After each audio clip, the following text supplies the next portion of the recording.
আব্দুল্লাহ ইবনু মাসলামা রহমতুল্লাহি আলাইহি, আনাস ইবনু মালিক রাদিয়াল্লাহু তাআলা আনহু থেকে বর্ণিত।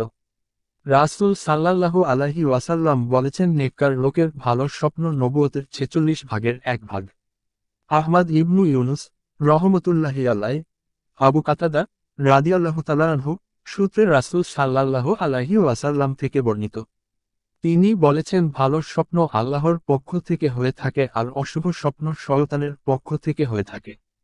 ইয়াহইয়া ইবনু বুকাইম রহমতুল্লাহি আলাইহি, ইবনু উমর রাহ থেকে বর্ণিত যে, একদল লোককে শবে কদর রমজানের শেষ ৭ রাতের মধ্যে রয়েছে বলে স্বপ্নে দেখানো হয়েছে, আর কিছু সংখ্যক লোককে তা শেষ ১০ রাতের মধ্যে দেখানো হয়েছে। তখন রাসূল সাল্লাল্লাহু আলাইহি ওয়াসাল্লাম বললেন, তোমরা শবে কদর শেষ ৭ রাতের মধ্যেই তালাশ কর। আবদান রহমতুল্লাহি আলাইহি, আবু হুরায়রা রাদিয়াল্লাহু তাআলা আনহু থেকে বর্ণিত। তিনি বলেন, আমি রাসূল সাল্লাল্লাহু আলাইহি ওয়াসাল্লামকে বলতে শুনেছি, যে ব্যক্তি আমাকে স্বপ্নে দেখবে সে অচিরেই জাগ্রতাবস্থায়ও আমাকে দেখবে, কেননা শয়তান আমার আকৃতি ধারণ করতে পারে না। আবুল ইয়ামান রহমতুল্লাহি আলাইহি, জুহরি রহমতুল্লাহি আলাইহি থেকে এ হাদিসে বলা হয়েছে, রাসূলুল্লাহ সাল্লাল্লাহু আলাইহি ওয়াসাল্লাম বললেন, আমি জানি না তার সাথে কি ব্যবহার করা হবে। উম্মুল আলা রাদিয়াল্লাহু তাআলা আনহু বললেন, আমি এতে চিন্তাগ্রস্ত হয়ে ঘুমিয়ে পড়লাম।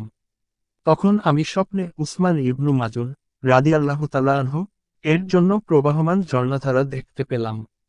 আমি রাসূলুল্লাহ সাল্লাল্লাহু আলাইহি ওয়াসাল্লাম কে এ সম্পর্কে অবহিত করলাম। তিনি বললেন, এটা তার আমল। আলী ইবনু আব্দুল্লাহ রহমতুল্লাহি আলাইহি, আব্দুল্লাহ ইবনু উমর রাদিয়াল্লাহু তাআলা আনহু থেকে বর্ণিত। তিনি বলেন, রাসূলুল্লাহ সাল্লাল্লাহু আলাইহি ওয়াসাল্লাম বলেছেন, একদা আমি ঘুমিয়েছিলাম। আমার কাছে দুধের একটি পেয়ালা পেশ করা হলো। আমি তৃপ্তি সহকারে তা থেকে পান করলাম, এমনকি চিহ্ন আমার চতুর্দিক দিয়ে প্রকাশ পাচ্ছিল। অতঃপর অবশিষ্টাংশ উমর ইবনু খাত্তাবকে প্রদান করলাম। তার আশেপাশের লোকজন জিজ্ঞাসা করলেন, আপনি এর কি ব্যাখ্যা প্রদান করছেন হে আল্লাহর রাসূল? তিনি বললেন, ইলম।